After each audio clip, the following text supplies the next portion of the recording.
Assalamualaikum warahmatullahi wabarakatuh. Saya Nurina Safina binti Ilyas. Nama matriks C19A0663. Pada hari ini saya bersama kumpulan akan membentangkan tentang Barrett criticism model, iaitu dari dua fotografi Thierry Usmel dan Sandy Skolgan. Sebelum kita membentangkan hasil karya dua orang fotografi, izinkan saya untuk memberitahu tentang apa itu criticism. Kritisisme iaitu kritikan seni bertindak balas, mentafsir makna dan membuat penilaian kritis mengenai karya seni tertentu. Pengkritik seni membantu penonton melihat, mentafsir dan menilai karya seni. Sebelum kita membentangkan hasil karya dua orang fotografi, izinkan saya untuk memberitahu tentang apa itu kritisisme. Kritisisme iaitu kritikan seni bertindak balas, mentafsir makna dan membuat penilaian kritis mengenai karya seni tertentu. Pengkritik seni membantu penonton melihat, mentafsir dan menilai karya seni. Gambar pertama yang diberi tajuk Small Boat Waiting pada tahun 2012, iaitu hasil karya daripada Thierry Usmel. Komposisi gambar iaitu bentuk gambar di atas adalah menggunakan garisan horizon yang memisahkan antara langit dan tanah. Hal ini menyebabkan ruang gambar tersebut terdapat bot kecil dan seorang bayangan manusia.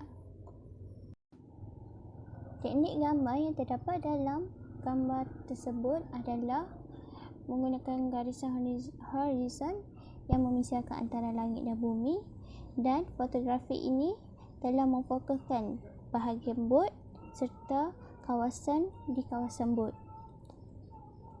Cahaya yang ditekankan adalah di bahagian bot dan langit yang diselimuti oleh awan mendung. Media yang telah digunakan oleh fotografi tersebut adalah hitam dan putih yang lebih kepada gelatin silver print. Penggunaan media ini adalah untuk menampakkan sesuatu gambar itu lebih jelas. Jika kita lihat pada gambar tersebut, denotatif melalui gambar tersebut adalah sebuah bot kecil yang terdampar bersama tali di tanah kawasan yang kering.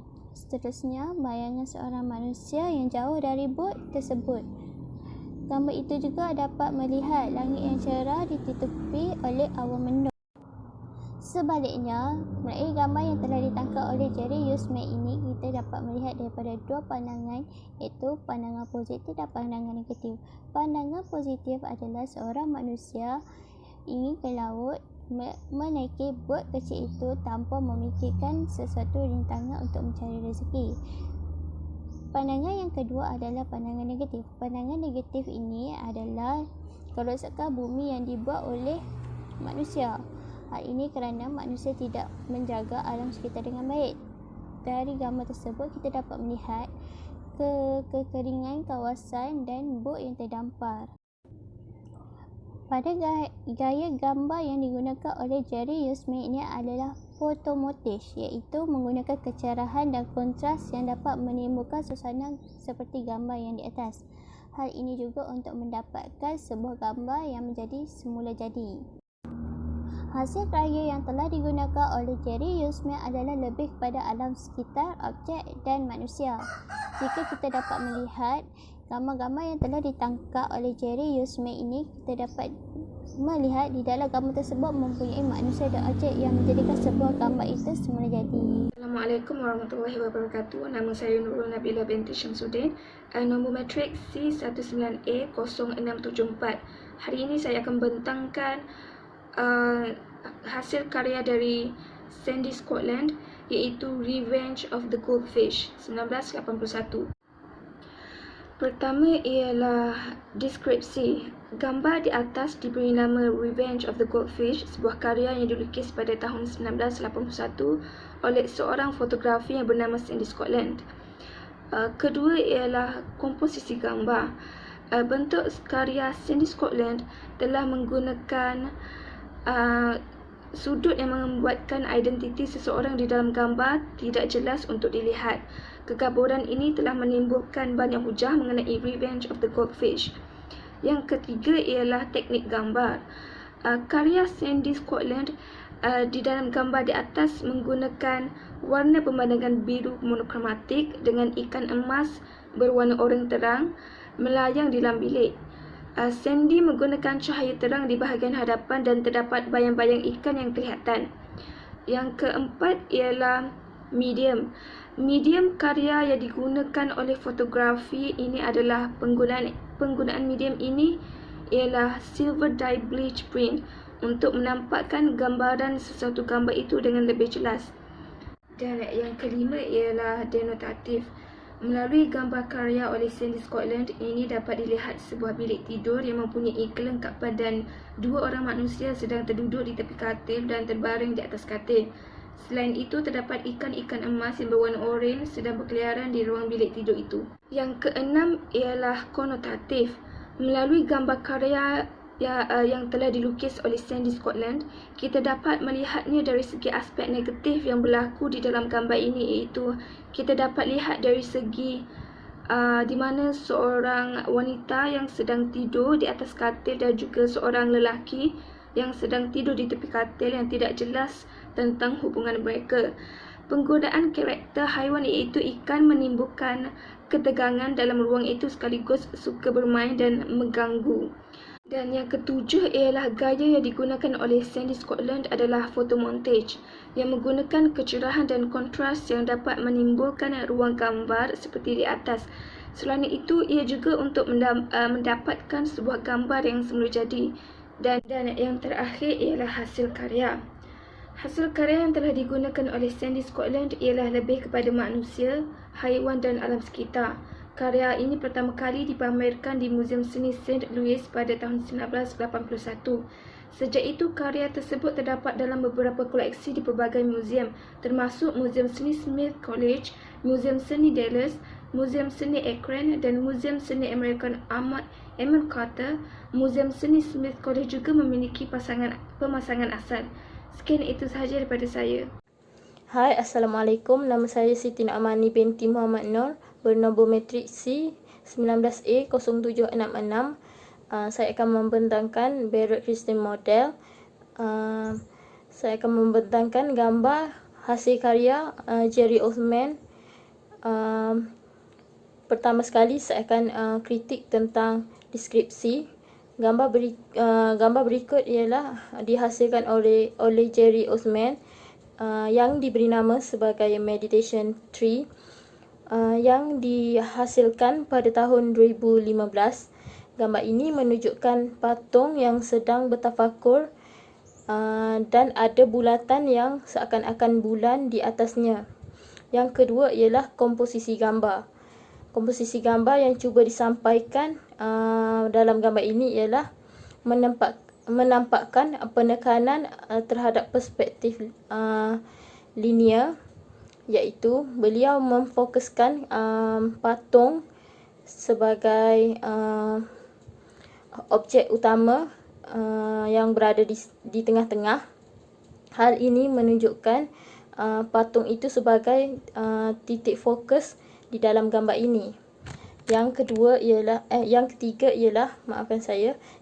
ialah teknik gambar.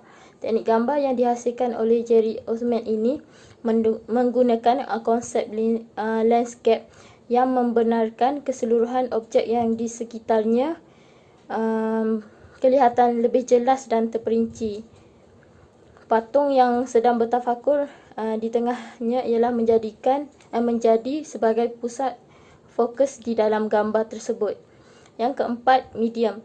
Medium yang digunakan oleh Jerry Osman untuk menghasilkan gambar ini ialah bersifat hitam putih dan kebanyakan gambar yang dihasilkan oleh Jerry Osman menerapkan penggunaan warna hitam putih dan ianya menjadi salah satu identiti gambarnya. Maka tidak heranlah gambar yang dihasilkan oleh beliau kebanyakan berwarna hitam putih. Yang kelima ialah denotatif. Denotatif bagi gambar ini, beliau menekankan tentang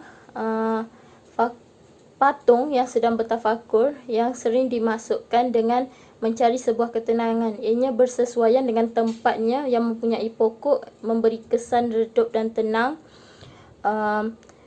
dan ianya sangat bersesuaian dengan nama yang diberikan. Yang keenam ialah konotatif. Konotatif. Konotatif bagi gambar ini yang cuba disampaikan mempunyai dua simbol, iaitu positif dan negatif. Positif bagi gambar ini ialah mengajak kita untuk mencari ketenangan setelah menghadapi tekanan dan kesibukan di hari bekerja. Namun terdapat negatif bagi gambar ini ialah iaitu gambar ini bagi saya mempunyai sedikit kekurangan, iaitu bahagian awan di atas pada gambar itu kelihatan tidak jelas dan mempunyai kekurangan cahaya. Yang ketujuh ialah gaya untuk gambar ini menghasilkan konsep yang diberi nama fotomontage yang menerapkan kecerahan yang kontras, mampu memberi suasana gambar yang jelas. Yang ke-8 ialah hasil gambar. Hasil gambar yang diketengahkan oleh Jerry Othman ini ialah alam sekitar. Ia banyak menggunakan konsep alam sekitar. Dia banyak menggunakan konsep-konsep alam seperti pokok, manusia, haiwan dan sebagainya. Terima kasih. Assalamualaikum warahmatullahi taala wabarakatuh. Saya Amir Hanis bin Hatta, bernombor matrik C19A0035. Saya akan mentik gambar daripada Sandy Scotland dengan menggunakan kaedah Barrett Criticism. Yang pertama, deskripsi. Gambar ini diberi nama Radioactive Cat yang diambil pada tahun 1980 oleh seorang fotografi yang bernama Sandy Scotland. Seterusnya ialah bentuk gambar.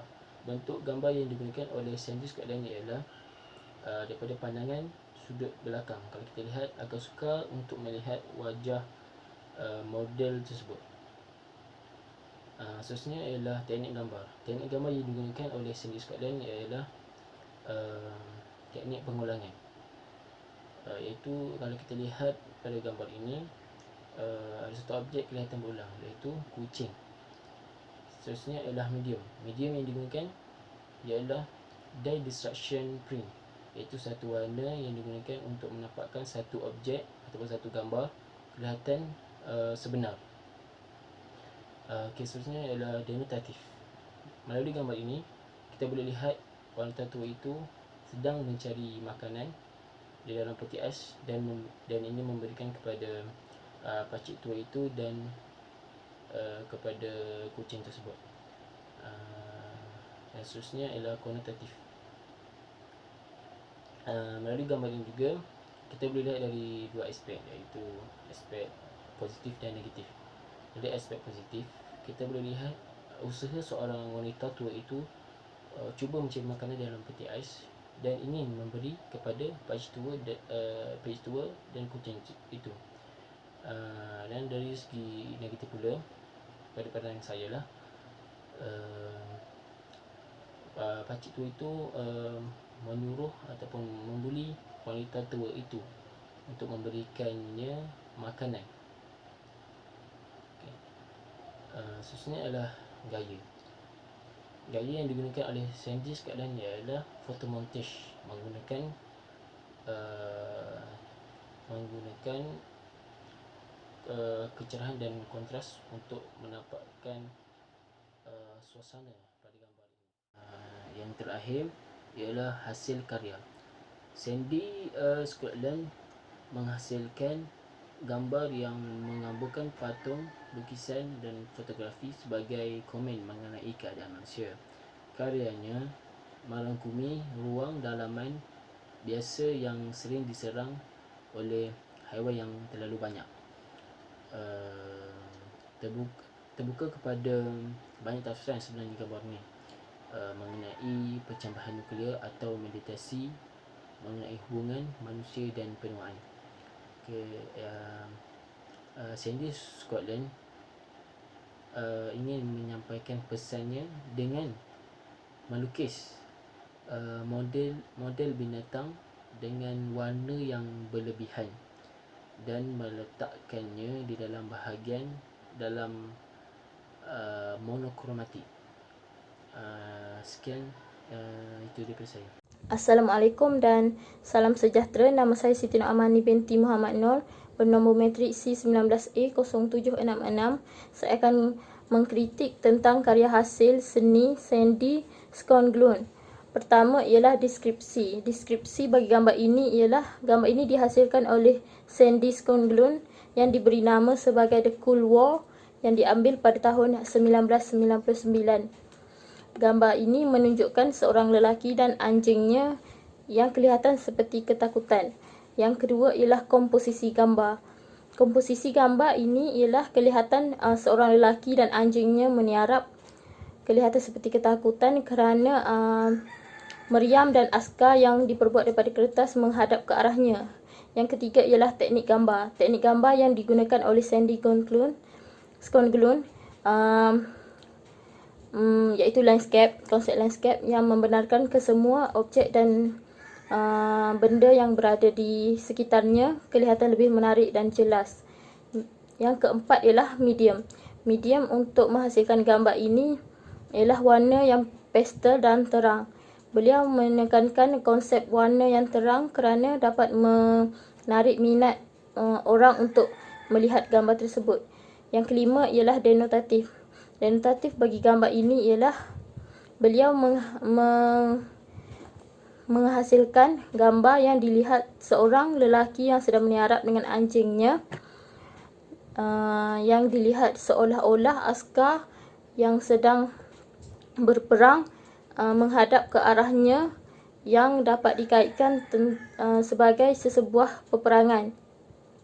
Yang keenam ialah konotatif. Konotatif bagi gambar ini terdapat dua, iaitu konsep positif dan negatif. Positif bagi gambar ini ialah gambar ini kelihatan menarik dan memberi aspek yang positif, tetapi malangnya gambar ini mempunyai keburukan, iaitu memperlihatkan begitu dahsyat sebuah peperangan yang berlaku yang mengakibatkan kita berasa fobia dan takut terhadap peperangan yang berlaku pada zaman dahulu.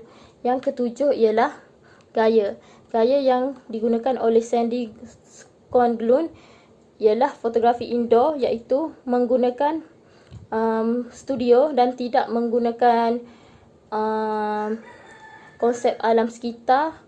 Yang ke-8 ialah hasil karya. Hasil karya yang ditekankan oleh Sandy Skonglund merupakan sebuah karya yang menekankan penggunaan yang warna-warni dan dapat menarik minat seseorang untuk melihat hasil karya beliau.